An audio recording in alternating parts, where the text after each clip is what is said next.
Hello friends, welcome to your own channel Daily Stock. तो दोस्तों, इस वीडियो के अंदर हम केपीआई ग्रीन एनर्जी के डिटेल्ड एनालिसिस के बारे में बात करेंगे और जानेंगे कि आपको केपीआई ग्रीन एनर्जी के अंदर इन्वेस्ट करना चाहिए या नहीं।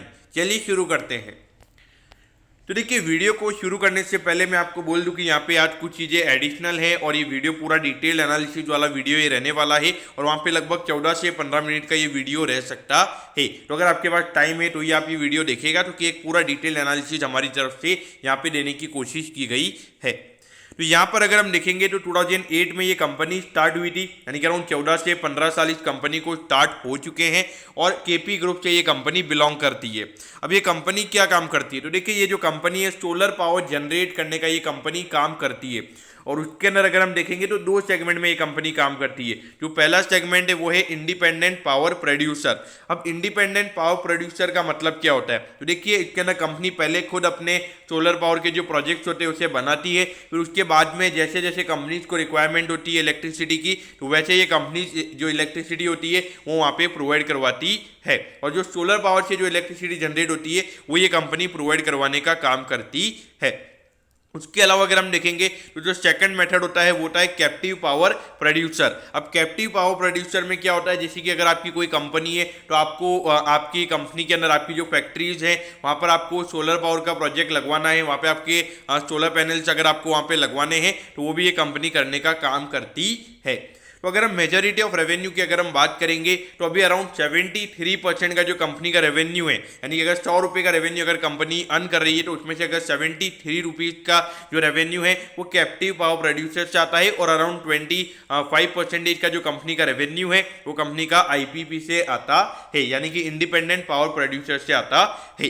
तो देखिए यहाँ पर अगर हम देखेंगे तो कंपनी का जो मेन फोकस है वो सीपीपी के ऊपर ही हमें नजर आता है। अब ऐसा क्यों है, क्योंकि देखिए इंडिपेंडेंट पावर प्रोड्यूसर में कंपनी को खुद को पहले पैसा लगाना होता है, क्योंकि देखिए अगर खुद को अगर आपको सोलर पावर का प्रोजेक्ट अगर आपको बनाना है तो वहाँ पे आपको खुद को एक्सपेंस करना पड़ेगा। लेकिन अगर आपको कोई कंपनी ऑर्डर दे रही है कि आपको उनकी कंपनी में जाके एक सोलर पैनल अगर आपको वहाँ पे बनाना है तो डेफिनेटली वहाँ पे आपको पहले रेवेन्यू मिल जाएगा, थोड़ा कैश वगैरह आपको मिल जाएगा, तो वहाँ पर आपको ज़्यादा लोन लेने की इश्यूज नहीं रहेंगे। और ये जो आईपीवी में यहाँ पे कंपनी को पहले लोन्स वगैरह लेने होते, अभी जो कंपनी के कैश इनफ्लोज होते वो वहाँ पे पहले खुद को इन्वेस्ट करके वहाँ पे उनको बाद में वहाँ पे बेनिफिट मिलता है।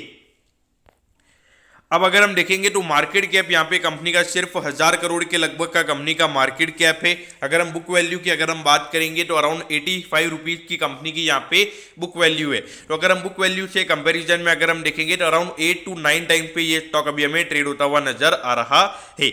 अगर हम यहाँ पे इंडस्ट्री के पी रेशियो की बात करेंगे तो इंडस्ट्री का पी भी अराउंड इतना ही है, लेकिन यहाँ पे अगर हम ग्रोथ पॉइंट ऑफ व्यू से अगर हम बात करेंगे जिस काइंड ऑफ ग्रोथ यहाँ पे इस कंपनी ने दिखाई है तो वैसी ग्रोथ हमें इंडस्ट्री में देखने को नहीं मिली है। तो यहाँ पर जो मेजर प्रॉब्लम हमें नजर आता है वो यही है कि कंपनी का जो डेट है वो यहाँ पे काफी ज्यादा है। अराउंड अगर हम देखेंगे 2.19 का कंपनी का डेट टू इक्विटी है। तो यहाँ पर अगर थोड़ा सा भी रेवेन्यू के अंदर कंपनी के रेवेन्यू में अगर थोड़ी सी भी प्रॉब्लम्स अगर होती है तो वहाँ पे डेफिनेटली कंपनी के ऊपर वहाँ पे इफेक्ट पड़ सकता है। लेकिन अगर हम एज अ पावर कंपनी अगर हम बात करेंगे तो यहाँ पे जो आरओसी और आरओई के कंपनी के नंबर्स हैं वो यहाँ पे काफी अच्छे हमें नजर आते हैं। लेकिन देखिए यहाँ पे जो रिटर्न ऑन कैपिटल एम्प्लॉयड है इसके अंदर कंपनी का डेट भी इंक्लूडेड होता है, तो इसकी वजह से ये नंबर इतना हमें थोड़ा इफेक्टिव नजर नहीं आ रहा है। और आरओई की अगर हम बात करेंगे तो इक्विटी कंपनी का कम है, तो इसकी वजह से आरओई का नंबर इतना अच्छा हमें नजर आ रहा है। तो देखिए यहाँ पर अगर हम देखेंगे तो अगर आने वाले टाइम पे कंपनी का मेन फोकस अगर सीपीपी के ऊपर ही रहता है, यानी कि जो कैप्टिव पावर प्रोड्यूसर है उसके ऊपर ही अगर कंपनी का मेन फोकस रहता है तो वहाँ पे डेफिनेटली इतना ज़्यादा डेट लेने की कंपनी को जरूरत नहीं पड़ेगी। तो यहाँ पे वैल्यूएशन पॉइंट ऑफ व्यू से अगर हम देखेंगे तो भले ही इतना स्टॉक रैली हो चुका है लेकिन अभी भी वैल्यूएशन पैरामीटर्स पे ये स्टॉक हमें अभी अच्छा नजर आता है। तो देखिए यहाँ पर अगर हम पिछले 4 साल के ग्रोथ की अगर हम बात करेंगे तो देखिए 1920 एक नॉर्मल काइंड ऑफ ये ग्रोथ हमें देखने को मिली थी, लेकिन उसके बाद अगर हम देखेंगे तो 2021 और 21-22 ये दोनों ही फाइनेंशियल ईयर कंपनी के लिए काफ़ी अच्छे रहे हैं। और अगर हम पिछले साल अगर हम देखेंगे तो 21 से 43 करोड़ यानी कि मोर देन 100% से यहाँ पे कंपनी की प्रॉफिटेबिलिटी बढ़ी है और जो रेवेन्यू का नंबर है वो भी कंपनी का मोर देन 100% से बढ़ा है। तो देखा जाए तो ग्रोथ वाइज अगर हम देखेंगे तो कंपनी की ग्रोथ यहाँ पे काफ़ी अच्छी नजर आती है। तो देखिए जिस तरीके से अगर आप देखोगे हमारी जो कोल के ऊपर हमारी जो अभी अगर आप देखोगे जिस तरीके से हम डिपेंडेंट है, तो वहाँ पे जिस तरीके से गवर्नमेंट की तरफ से हमें पुश देखने को मिल रहा है कि आने वाले टाइम पे जो रिन्यूएबल एनर्जी के ऊपर फोकस है गवर्नमेंट बढ़ाना चाहती है, जो सोलर एनर्जी के ऊपर जो फोकस है वो यहाँ पे गवर्नमेंट इंक्रीज करना चाहती है, क्योंकि वहाँ पे आए दिन अगर आप देखोगे कोल के सप्लाई से रिलेटेड वहाँ पे प्रॉब्लम्स हो जाती है और इसकी वजह से, और ये काफ़ी कॉस्टली इलेक्ट्रिसिटी भी हमें नजर आती है। लेकिन अगर हम रिन्यूएबल एनर्जी की बात करेंगे तो ये कोल के कंपेरिजन में काफ़ी चीप भी है, तो उस कंपेरिजन में। और जिस तरीके से लोगों को सब्सिडी दी जा रही है, अगर आप देखोगे जो बाकी कंपनीज हैं तो वहाँ पे इनको भी सब्सिडी दी जा रही है, तो उस पॉइंट ऑफ व्यू से डेफिनेटली ये एक मेरे ख्याल से जिस तरीके से गवर्नमेंट का पुश की वजह से यहाँ पे इस कंपनी को काफ़ी अच्छा बेनिफिशियल हो, ये गवर्नमेंट को उसकी वजह से काफ़ी अच्छा बेनिफिट हो रहा है। अब यहाँ पर अगर हम पिछले 2 क्वार्टर्स और पिछले 2 फाइनेंशियल ईयर्स के डिटेल नंबर्स की अगर हम बात करेंगे तो देखिए यहाँ पे पिछले क्वार्टर में 74 करोड़ का रेवेन्यू इस कंपनी ने जनरेट किया था, लेकिन वहाँ पर अगर हम प्रॉफिटेबिलिटी की बात करेंगे तो अराउंड 4 करोड़ से नेट प्रॉफिट का नंबर यहाँ पे कंपनी का कम हुआ था। उसके पीछे का ये रीजन है क्योंकि कंपनी का जो पहले लोन था, यानी कि पहले पावर फाइनेंस कॉर्पोरेशन को कंपनी इंटरेस्ट पे करती थी, अराउंड 200 से 250 करोड़ का जो कंपनी का लोन था, वहाँ पे अराउंड 11.5% का इंटरेस्ट ये कंपनी पे करती थी। लेकिन अभी उन्होंने एसबीआई में उसे ट्रांसफर कर दिया है और एसबीआई में ट्रांसफर करने के बाद वहाँ पे कंपनी को 4 करोड़ के लगभग का एक वन टाइम एक्सपेंस लगा, यानी कि जो ट्रांसफर एक्सपेंसेस होते हैं वो कंपनी को एक वन टाइम एक्सपेंसेस वहाँ पे लगा है, तो उसकी वजह से ये प्रॉफिटेबिलिटी कम हुई है। बाकी अराउंड हमें अगर वो एक्सपेंस को हटा दे तो यहाँ पे लगभग 13 करोड़ का ही नंबर हमें नजर आता। अब आप ये बोलोगे कि 12 करोड़ से रेवेन्यू का नंबर बढ़ा है तो प्रॉफिटेबिलिटी उसके अलावा भी थोड़ी बढ़नी चाहिए, लेकिन देखिए जो इनपुट कॉस्ट वगैरह हमने यहाँ पे ग्रोथ हुई देखिए, तो इसकी वजह से थोड़ा इंपैक्ट हमें पड़ता हुआ नजर आ रहा है। बाकी हमने यहाँ पे फाइनेंशियल ट्रेंड में ईयर ऑन ईयर बेसिस के नंबर्स के बारे में बात की है, तो यहाँ पे मेरे ख्याल से हम ज़्यादा डिस्कस नहीं करेंगे। तो यहाँ पर अगर हम रेवेन्यू की अगर हम बात करेंगे तो ये मैंने आपको ऑलरेडी बता दिया है कि 73% का जो कंपनी का रेवेन्यू है वो सीपीपी से आता है, 25% का जो कंपनी का रेवेन्यू है वो आईपीपी से आता है, और जो कंपनी के जो इंडस्ट्रियल प्लॉट्स वगैरह है तो उसे सेल करके अराउंड 2% का कंपनी का रेवेन्यू आता है। तो ये माइनर है, मेजॉरिटी अगर हम देखेंगे तो सीपीपी और आईपीपी ये 2 एरियाज में ही कंपनी का हमें फोकस सेगमेंट नजर आता है। अब अगर हम यहाँ पे शेयर होल्डिंग पैटर्न की अगर हम बात करेंगे तो देखिए लगातार जो प्रमोटर्स की होल्डिंग है वो हमें यहाँ पे बढ़ती हुई नजर आ रही है। ऑलमोस्ट हर क्वार्टर में यहाँ पे प्रमोटर्स ने अपनी होल्डिंग को बढ़ाया है। तो देखिए इनके जो प्रमोटर्स है, जो चेयरमैन है, वो सीएनबीसी आवाज पे आए थे जब इनके Q3 के नंबर्स आए थे, तो वहाँ पर अगर आप देखोगे उनकी मैनेजमेंट की जो कमेंट्री है वो जो चेयरमैन ने उन्होंने बोला था कि जो कंपनी की तरफ से उनको जो डिविडेंड मिलने वाला है तो उसे वो बिल्कुल भी खर्च नहीं करने वाले हैं, उसे वो सीधा अपनी कंपनी में री इन्वेस्ट करने वाले। उनका ऐसा मानना था कि उनको आने वाले टाइम पे 3-4 साल में इतनी अच्छी ग्रोथ अपनी कंपनी में नजर आती है कि वहाँ पे वो डेफिनेटली इसका अपना खुद का फायदा उठाएंगे, तो जो भी डिविडेंड उनको मिलेगा वो पूरा उसे री इन्वेस्ट करने वाले हैं, और वही हमें यहाँ पे होता हुआ नजर आ रहा है। अगर हम यहाँ पे देखेंगे तो 1000 करोड़ की कंपनी है जहाँ पे हमें एफआईआई की होल्डिंग भी देखने को मिल रही है। तो बाकी जनरली अगर हम देखेंगे तो ऐसी छोटी कंपनीज में हमें एफआईआई की होल्डिंग देखने को नहीं मिलती है। अगर हम पब्लिक की बात करेंगे तो पब्लिक की होल्डिंग भी यहाँ पे 42.71% है। तो डेफिनेटली अगर आप देखोगे तो बहुत सारे लोग बोलते हैं कि रिटेल इन्वेस्टर्स को बाद में पता चलता है, लेकिन रियलिटी में अगर आप देखोगे ये जो 1000 करोड़ की नीचे वाली कंपनीज होती है, ये जब तक 2-3 हज़ार करोड़ का मार्केट कैप होता है तो इन्हें 2-3 हज़ार करोड़ का मार्केट कैप बनाने वाले रिटेल इन्वेस्टर्स ही होते हैं, और उसके बाद में वहाँ पे डीआईएस और एफआईआईस बाय करते हैं। ऐसा बेसिकली मैंने मोस्टली स्टॉक्स में देखा है। अब यहाँ पे परफॉर्मेंस हाईलाइट की अगर हम बात करेंगे तो देखिए आईपीपी की अगर हम बात करेंगे तो 2021 में कंपनी की टोटल 49 मेगावाट की कैपेसिटी थी, और अगर हम बात करेंगे तो 100+ मेगावाट की कैपेसिटी कंपनी की आईपीपी के अंदर हो चुकी है। और अभी अगर हम करंटली पावर परचेज एग्रीमेंट की अगर हम बात करेंगे तो 16 से भी ज़्यादा मेगावाट के यहाँ पे ऑलरेडी कंपनी के पास ऑर्डर्स पड़े हुए हैं। तो अगर हम मिला देंगे तो लगभग 116 मेगावाट का यहाँ पे कंपनी का आईपीपी में टोटल कैपेसिटी हो जाएगा। उसके अलावा अगर हम सीपीपी में अगर हम बात करेंगे तो यहाँ पे पहले 9 मेगावाट ही कंपनी की कैपेसिटी थी 2021 में, फिर उसके बाद में 56 मेगावाट कंपनी ने पिछले साल पूरे साल में कंपनी ने ऐड किया है। तो इन अ वे अगर हम देखेंगे तो यहाँ पे परसेंटेज वाइज अगर हम बात करेंगे तो मोर देन 600% ये नंबर बढ़ा है। अगर हम टाइम्स में अगर हम बात करेंगे तो ये नंबर सीधा 6 गुना हो चुका है। तो अगर हम अभी टोटल कैपेसिटी की अगर हम बात करेंगे सीपीपी के अंदर, तो यहाँ पे 65 प्लस मेगावाट की कैपेसिटी हमें कंपनी की सीपीपी में नजर आती है। तो देखिए अगर आप देखोगे तो यहाँ पे 100 प्लस अराउंड 100 मेगावाट का यहाँ पे कंपनी का आईपीवी में ये है, लेकिन यहाँ पे अगर हम सीपीपी में अगर हम बात करेंगे तो ये 65 मेगावाट की कैपेसिटी है, लेकिन यहाँ से कंपनी को 73% का रेवेन्यू मिल रहा है और यहाँ से कंपनी को अराउंड 25% का रेवेन्यू मिल रहा है, लेकिन जहाँ पे कैपेसिटी कम है वहाँ पे रेवेन्यू ज्यादा मिल रहा है। तो इसका मतलब ये है कि आने वाले टाइम पे कंपनी का मेन फोकस हमें सीपीपी भी होता हुआ नजर आएगा। और अगर हम यहाँ पे टोटल ऑर्डर्स की भी बात करेंगे तो 83 से भी ज्यादा मेगावाट के टोटल ऑर्डर्स कंपनी के पास ऑलरेडी अभी पड़े हैं।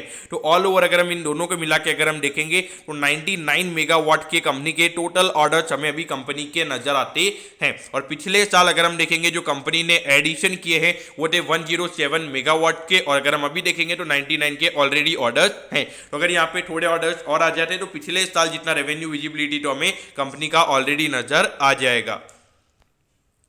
अब यहाँ पर कंपनी का क्या मानना है, कंपनी क्या देखती है आने वाले टाइम पे कि उनको कितना ग्रो करना है। तो यहाँ पे कंपनी ऐसा चाहती है कि जो उनका आईपीपी वाला जो एरिया है वहां पे वो अपनी कैपेसिटी को 250 मेगावाट करना चाहती है। 2025 तक उनका ये टारगेट है कि उनका आईपीपी के अंदर 250 मेगावाट का उनकी कैपेसिटी उनकी पूरी हो जाए। और अगर हम सीपीपी के अंदर अगर हम बात करेंगे तो वो 750 मेगावाट तक अपनी कैपेसिटी को लेके जाना चाहते हैं। तो अगर हम करंटली अगर हम बात करेंगे जो टोटल कैपेसिटी की अगर हम बात करेंगे तो अभी 165 मेगावाट की कंपनी की कैपेसिटी है, लेकिन उसके अलावा यहाँ पे कंपनी का मानना है कि आने वाले 3 साल में लगभग 1000 मेगावाट तक ये दोनों को मिला के लेके जाना चाहते हैं। और अगर आप देखोगे अभी करंटली जो सीपीपी की अगर हम बात करेंगे तो वहां पे 65 मेगावाट की कैपेसिटी है और वहां पे कंपनी 750 मेगावाट तक जाना चाहती है, यानी कि आने वाले 3 साल में लगभग अगर हम देखेंगे तो 10 to 11 टाइम्स अपनी कैपेसिटी को ये कंपनी ग्रो करना चाहती है। तो काफी अगर हम देखेंगे तो एग्रेसिव टारगेट यहाँ पे कंपनी की तरफ से मिल रहा है। और अगर हम उसके अलावा अगर हम देखेंगे तो यहाँ पे आईपीपी के ऊपर कंपनी का कम फोकस है। यहाँ पर अगर हम देखेंगे तो हार्डली 110 या 120% की कंपनी से ग्रो करना चाहती है। तो डेफिनेटली यहाँ पे अगर कंपनी को खुद का पैसा लगाना पड़ेगा, अगर वहां पे कोई अगर इलेक्ट्रिसिटी नहीं लेता है तो वहां पे एक्सपेंसिव बढ़ सकते हैं और वहां पे डेफिनेटली इसे कंपनी को लॉस भी हो सकता है। तो इसीलिए कंपनी का मेन फोकस हमें यहाँ पे नजर नहीं आता है। अब यहाँ पर अगर हम कंपनी के मेन कस्टमर्स की अगर हम बात करेंगे तो देखिए अभी जो रिसेंटली कंपनी लिस्ट हुई थी एथर इंडस्ट्रीज लिमिटेड, ये भी सूरत की ही कंपनी है और केपीआई ग्रीन एनर्जी भी सूरत की कंपनी। तो ये दोनों अगर आप देखोगे तो ये कस्टमर्स है। अनुपम रसायन की अगर हम बात करेंगे ये कंपनी भी 1-2 साल पहले ही लिस्ट हुई है। यूपीएल लिमिटेड और एल&टी कंपनी ये भी कंपनी के कस्टमर्स है। पॉलीकैब ये भी कस्टमर्स है। तो ऑल ओवर अगर आप देखोगे जो मेन कंपनीज हमारे यहाँ पे लिस्टेड है, जो लार्ज कैप कंपनीज है वो इस कंपनीज के मेन कस्टमर्स नजर आते हैं। और उसके अलावा अगर हम देखेंगे तो यहाँ पे एक चीज आपको पता होनी चाहिए कि जो गुजरात की जो गवर्नमेंट है उनका भी लगातार वहां पे रिन्यूएबल एनर्जी की तरफ से फोकस हो रहा है। और वहां पर अभी जहां पे कोल का सप्लाई, जो कोल की अगर हम डिमांड की बात करेंगे तो इतनी ज्यादा है और सप्लाई इतना नहीं है। तो वहां पर अगर आपको इलेक्ट्रिसिटी चाहिए तो आपको सोलर एनर्जी का हेल्प लेना ही होगा। और अगर वहां पे अगर आप देखोगे गुजरात में सबसे ज्यादा अगर आप देखोगे तो सेकंड नंबर पे हाईएस्ट इलेक्ट्रिसिटी यूज में गुजरात आता है। तो वहां पे डेफिनेटली इस कंपनी को बेनिफिट हो सकता है। तो इनके खुद के सोलर पावर के प्रोजेक्ट भी, इनके खुद की अभी अराउंड 100 मेगावाट की कैपेसिटी है, तो उतनी इलेक्ट्रिसिटी ये प्रोवाइड करवा सकते हैं। यहाँ पे क्या करना चाहिए तो देखिए अगर हम देखेंगे तो पिछले 1 साल में काफी फिनोमिनल रिटर्न्स यहाँ पे इस कंपनी ने दिए। अगर हम देखेंगे पिछले 1 साल में मोर देन 1000% से ये स्टॉक बढ़ा है। और अगर हम अभी भी पी रेशियो की अगर हम बात करेंगे तो अराउंड 20-21 टाइम्स के पी रेशियो पे ये कंपनी ट्रेड हो रही है। तो डेफिनेटली अगर आप देखोगे जिस तरीके का मैनेजमेंट यहाँ पे हमें नजर आता है कि एग्रेसिव वे में ये कंपनी काम कर रही है। और मेन बात ये है कि जिस तरीके से गवर्नमेंट का पुश मिल रहा है, देखिए अगर गवर्नमेंट उस सेक्टर में काफी ज्यादा फोकस, अगर गवर्नमेंट उस सेक्टर को काफी अच्छे तरीके से ग्रो करना चाहती है तो वहां पे डेफिनेटली मेरे ख्याल से बेनिफिट्स वहां पे इन कंपनीज को मिलते हैं और वही इस कंपनी के साथ होता हुआ नजर आ रहा है। जैसे में आपने यहाँ पे क्या करना चाहिए तो देखिए मेरे ख्याल से अगर आप एक moderate to aggressive kind of investor अगर आप हैं तो मेरे ख्याल से डेफिनेटली आप अलोकेशन इस कंपनी में ले सकते हैं। कंजर्वेटिव इन्वेस्टर में इसलिए बोलूंगा क्योंकि देखिए एक थोड़ी हाई डेट कंपनी हमें नजर आती है, लेकिन अभी थोड़ा अगर आप देखोगे तो उन्होंने वहाँ पे पीएफसी से एसबीआई में ट्रांसफर किया तो वहाँ पे अराउंड 27 करोड़ का इंटरेस्ट पेमेंट उनका वहाँ पे कम हो जाएगा। लेकिन देखिए डेफिनेटली एक पावर कंपनी है तो वहाँ पर अगर कुछ भी अगर कैश इनफ्लोज के अंदर अगर प्रॉब्लम हो जाती है तो वहाँ पे एक कंपनीज के लिए एक दो आने वाले क्वार्टर्स काफ़ी खराब हो जाते हैं। और अगर यार जो रिटर्न अगर आप देखोगे ऑलमोस्ट 1000% के रिटर्न अगर स्टॉक कोई देता है वहाँ पे आपने 20 से 30% के लिए करेक्शन के लिए भी रेडी रहना चाहिए अगर कोई बैड क्वार्टर होता है।